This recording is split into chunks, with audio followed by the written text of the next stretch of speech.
الحمد لله. السلام عليكم يا اخوان. انا في حي طويق في وادي الدواسر على طريق الامير نايف. عندنا حفرة مجمع سيول، والبلدية سلموها المقاول. الظاهر انه اول مرة يشتغل في الشغلات ذي، واعلم عاد له واسطة ولا وش علاقته معهم. وتكسرت من بعد ما سلمها تقريبا للبلدية. على طول بلغت المهندس علي المالكي عن هذا الموضوع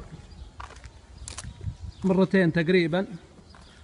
قابلته مرة في المكتب وكلمته، قلت الشغل ما هو مزبوط وحصل فيه خدوش. وكلم المقاول اللي استلمها وانا عنده ذاك اليوم ووعده، وكلام هذا قبل شهرين تقريبا.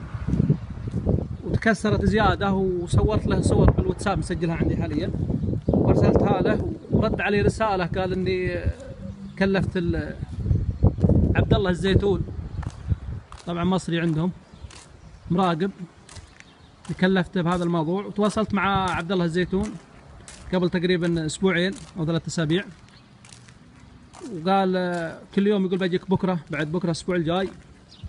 اخر شيء قال لي ان المهندس المسؤول عن هذا الشيء انه في البحرين او في دبي، انه بيجي.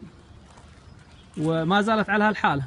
طبعا البارح كثر المياه اللي جات والامطار نزلت الحفره، وقع فيها كبير السن رايح يصلي الفجر اليوم. الحمد لله جات سلامات، كانوا عياله عنده وساعدوه. فما ادري هل